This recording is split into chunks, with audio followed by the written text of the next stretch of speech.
सबसे पहले ये बात करेंगे कि पाकिस्तान में कोरोना की तीसरी लहर का कहर गुजरते दिन के साथ तेज होने लगा है। मुल्क में मुस्बत केसेस की शरह 9.47% तक जा पहुंची है। पिछले 24 घंटों में कोरोना के 3,876 केसेस रिपोर्ट हुए। नए मरीजों की ये तादाद 8.5 माह के बाद सबसे ज्यादा है। फाल केसेस बढ़कर 29,576 हो गए हैं, जबकि मोहलिक वायरस ने मजीद 42 अफराद की जानें ले ली हैं। कोरोना केसेस तेजी से बढ़ रहे हैं, सेहत के सिस्टम पर दबाव बढ़ रहा है। एनसीओसी ने खतरे की घंटी बजा दी। मामले खुसूसी फैसल सुल्तान ने मीडिया ब्रीफिंग में बताया कि कोरोना के खिलाफ इंतजामी एक्शन कमजोर नजर आ रहा है। आवाम भी ताउन नहीं कर रहे। उन्होंने अपील की कि मास्क का इस्तेमाल कीजिए, हुजूम वाली जगहों पर ना जाएं, तकरीबात कम से कम मेहमानों के साथ मुकम्मल करें। ऐसा ना हो कि सूरत हाल हाथ से निकल जाए। जब भी ये केसेस बढ़े और ये पॉजिटिविटी की शरह बढ़े तो तशवीश ये होती है कि हमारे हेल्थ केयर सिस्टम पे फिर दबाव आना शुरू हो जाता है।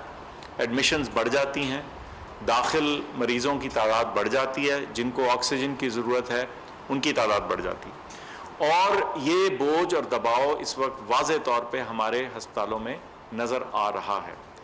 ये ख़ास तौर पे पंजाब के बड़े शहरों में है, इस्लामाबाद में है, कुछ पेशावर में है, दीगर शहरों में भी है, कराची में भी है, लेकिन इसका जो ज़्यादा ज़ोर है इस वक्त वो हमें पंजाब के शहरों में दिख रहा है। सो इसलिए ये मौका है इंतहाई एहतियात का और हमने कुछ दिन पहले कुछ इंतज़ामी अमूर, कुछ रिस्ट्रिक्शंस, बंदिशें उनका ऐलान किया था। अनफॉर्चुनेटली इसके ऊपर जो इंतज़ामी एक्शन है वो अभी तक हमें कमज़ोर। कुछ कोरोना वैक्सीनेशन के हवाले से भी आपको अपडेट कर देते हैं। पेशावर में मुल्क भर की तरह बुजुर्ग शहरियों की कोरोना वैक्सीनेशन जारी है। लेडी रीडिंग अस्पताल में अब कितने बुजुर्ग शहरियों को वैक्सीन लगा दी गई है, इस बारे में हमें बताएंगे हमारे नुमाइंदे अनवर ज़ेब आगाह कीजिएगा और ये भी बताइएगा कि वहाँ सहूलियात कैसी देख रहे हैं। जी बिल्कुल, इस वक्त मैं LRH के कोरोना वैक्सीन सेंटर में मौजूद हूँ, जहाँ पर कोविड से के ख़िलाफ़ लोगों को वैक्सीन दी जा रही है और ये सिलसिला काफ़ी दिनों से जारी है। इस वक्त जो है मेडिकल के जितने लोग थे या फ्रंट लाइन के हेल्थ वर्कर थे, इनमें से 28,000 लोग जो हैं खैबर पख्तूनख्वा में वो वैक्सीनेट हो चुके हैं। अब जो हैं बुज़ुर्गों की बारी है और 70 साल से जो जायद उम्र के जायद लोग हैं उनको वैक्सीन दी जा रही है। ये सिलसिला इस वक्त जारी है और यहाँ हमारे साथ एक बुज़ुर्ग शहरी मौजूद है और जिन्होंने अभी वैक्सीन लगाई है। अच्छा, क्या कहेंगे वैक्सीन के बारे में? वैक्सीन के बारे में हुकूमत ऐसे काम कभी नहीं करते कि वो नुकसानदेही होते हैं। ये अभी जो लोग हैं ना, वो ये टीके बच्चों के खतरे जो है ना अभी शक करता है वो ये हमारे लोग ऐसा है, लेकिन हुकूमत ऐसे काम नहीं करते को आवाम क्या हो। क्या पैगाम देंगे बुज़ुर्ग शहरियों को जो कतराते हैं वैक्सीन लगाने से? मैं सबको ये पैगाम देता हूँ कि भाई ये कोई ख़तरनाक चीज़ नहीं है, अच्छा चीज़ है, मैंने खुद लगाया है और सबको चाहिए कि ये लगाओ कि इंशाल्लाह ये बीमारी ख़त्म हो जाएगा। ठीक है, वैक्सीनेशन का अमल जारी है। अनवर ज़ेब आपने आगाह किया, बहुत शुक्रिया। पेशावर से रुख कर लेते हैं मुल्तान का, जहां कोरोना वायरस से बचाव के लिए 60 साल से जायद उम्र के अफराद की वैक्सीनेशन जारी है। 7 रोज़ में 774 से जायद बुजुर्ग अफराद की वैक्सीनेशन का अमल मुकम्मल हो चुका है। सेंटर पर क्या सहूलियात मैसर हैं, इस हवाले से मजीद तफसीलात जानेंगे ब्यूरो हेड मुल्तान जावेद इकबाल अंबर से। जावेद, बताइएगा कैसी सहूलियात देख रहे हैं?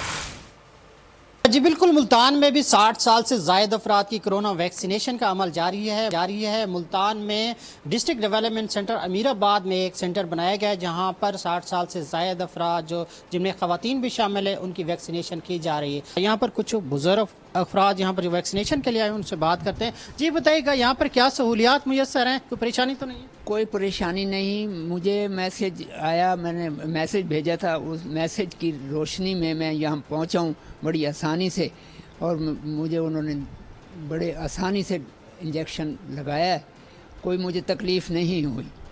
मुझे बड़ा मतलब आसान तरीका है यहाँ। जी बिल्कुल, यहाँ पर जो आने वाले बुजुर्ग अफराद हैं उनका ये कहना है कि उनको कोड मिला जिसके बाद वो यहाँ पर आए। यहाँ पर जावेद इकबाल, बहुत शुक्रिया आपका। और स्मार्ट लॉकडाउन के हवाले से बात करें तो शहर इक़्तिदार इस्लामाबाद में कोरोना के बढ़ते हुए वार और ज़िला इंतज़ामिया के हुक्म के बावजूद इस्लामाबाद में मुख्तलिफ कारोबारी मराकज़ खुले हैं। बाज़ारों में लोगों ने मास्क का इस्तेमाल भी कम कर दिया है। तफसीलात के हवाले से बात करेंगे, नुमाइंदा खुसूसी अफजल जावेद हमारे साथ मौजूद हैं। अफजल जावेद, आगाह कीजिएगा, SOPs पर किस हद तक अमल दरामद होता दिखाई दे रहा है? बिल्कुल, शहर इक़्तिदार इस्लामाबाद में भी जो कोरोना के बढ़ते वार हैं उसमें इजाफा होता जा रहा है। गुज़िश्ता 24 घंटों में जो है इस कोरोना की जो पेशेंट्स हैं उनकी तादाद में सैकड़ों की तादाद में इजाफा हुआ है। और इस्लामाबाद इंतज़ामिया भी जहां हरकत में आई है और नोटिफिकेशन भी जारी किया गया है कि हफ्ते और जो इतवार के रोज़ है वो इस्लामाबाद में तमाम जो कारोबारी मराकज़ हैं वो बंद किए जाएंगे। लेकिन हमने अमली तौर पर देखा, अभी भी देखें इस्लामाबाद के जो कारोबारी मरकज़ हैं, पारा में हम यहाँ पर मौजूद हैं, यहाँ पर जो है तमाम के तमाम जो दुकानें हैं वो खुली हुई हैं। SOPs की खिलाफ वर्जी की जा रही है। यहाँ पे कुछ लोग भी मौजूद हैं, हम उनसे पूछेंगे। यार बड़ी मुश्किल से हमने पिछला पूरा साल जो है सर्वाइव किया। अपनी जो हमारी एसेट्स है ना वो हम लोगों ने सेल की। मैं भी यहाँ का छोटा एक दुकानदार हूँ, तो हमने अपने एसेट सेल्स करके जो है ना अपना सर्वाइव किया पिछला पूरा साल। अभी अल्लाह अल्लाह करके कुछ काम चला था, अब अल्लाह जाने ये लॉन्ग मार्च प्लस कोरोना है क्या चीज़ है और हमें बीच में पीसा जा रहा है। हमसे किसी बंदे ने बात नहीं की है कि यार हमसे जो है बात करें कि हमारे मसाइल क्या हैं। हमारे पास वैसे दुकानों में एक गाहक जाता है दूसरा आता है, सैनिटाइज़र हमने रखे हुए हैं, मास्क के हमने बॉक्स रखे हुए, खुद पहनते हैं, अपने कस्टमर्स को बनाते हैं। इतनी सारी हम चीज़ें कर उसके बावजूद इतनी सख्ती समझ से बाहर है। बिल्कुल, यहाँ के जो कारोबारी जो ताजर हैं उनका यही कहना है कि जो आवाम के मुंतखब नुमाइंदे हैं, जो अरकान कौमी असम्बली जो इस्लामाबाद से मुंतखब हुए हैं वो कहाँ हैं, वो आएँ। और बहुत शुक्रिया अफजल, आपने इस हवाले से आगाह किया। आगे बढ़े और आपको ये बताएं कि रहनुमा मुस्लिम लीग नून राना सनाउल्लाह ने हुकूमत के खात्मे से मुतालिक नई पेश गोई कर दी। कहते हैं ईद कुर्बान से पहले हुकूमत की कुर्बानी करेंगे। PDM मुनज़्ज़म होकर लॉन्ग मार्च का ऐलान करेगी।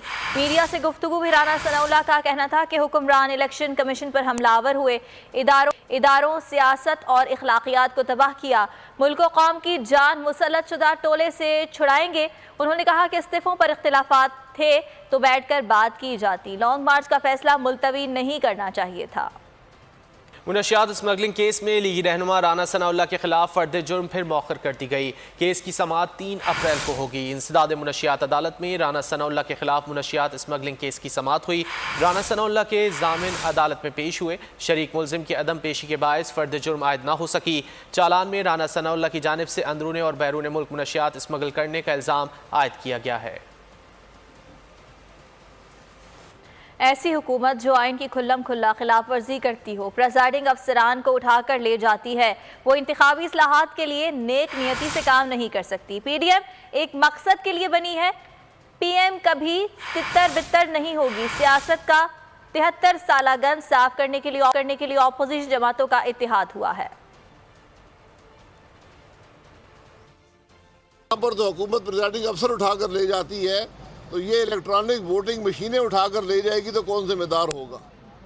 प्रेजाइडिंग अफसर तो फिर भी बोल सकता है, कोई गवाही दे सकता है, मशीनें क्या बोलेंगी? इसलिए ये जो एक आवाम को बेवकूफ़ बनाने की बात है, जो बदनीयती पर हुकूमत के मकासद हैं, ये कभी कामयाब नहीं होंगी। तो PDM अल्लाह के करम से कायम है। PDM एक मकसद के लिए है कि मुल्क का मामलात आइन के मुताबिक चलें। PDM कभी तितर बितर नहीं हो सकती, PDM कभी नाकाम नहीं हो सकती, क्योंकि पूरा पाकिस्तान जो है आज यही बात कह रहा है कि मुल्क को आइन के मुताबिक चलाएं। ये बाकी जो निज़ाम हमने पिछले 73 साल में यहाँ कोशिश की है, कभी मार्शल्ला है, कभी हाइब्रिड है, कभी चोरी हुआ वो इलेक्शन है, ये मामलात नहीं चल सकते। PTI रहनुमा और वज़ीर आला पंजाब के मामले खुसूसी सरदार तनवीर इलियास ने कहा है कि आज़ाद कश्मीर के आइंदा इलेक्शन में वज़ीर आज़म इमरान खान के तब्दीली विजन को लागू करेंगे। मुज़फ़्फ़राबाद में मीडिया से गुफ्तगू में सरदार तनवीर इलियास ने कहा कि इंशाअल्लाह अब कश्मीर बदला हुआ नजर आएगा। उनका कहना था कि मसला कश्मीर पर वज़ीर आज़म का मौक़िफ़ वाज़ेह है, कश्मीर तकसीम नहीं हो रहा, ये कश्मीरियों का ही रहेगा।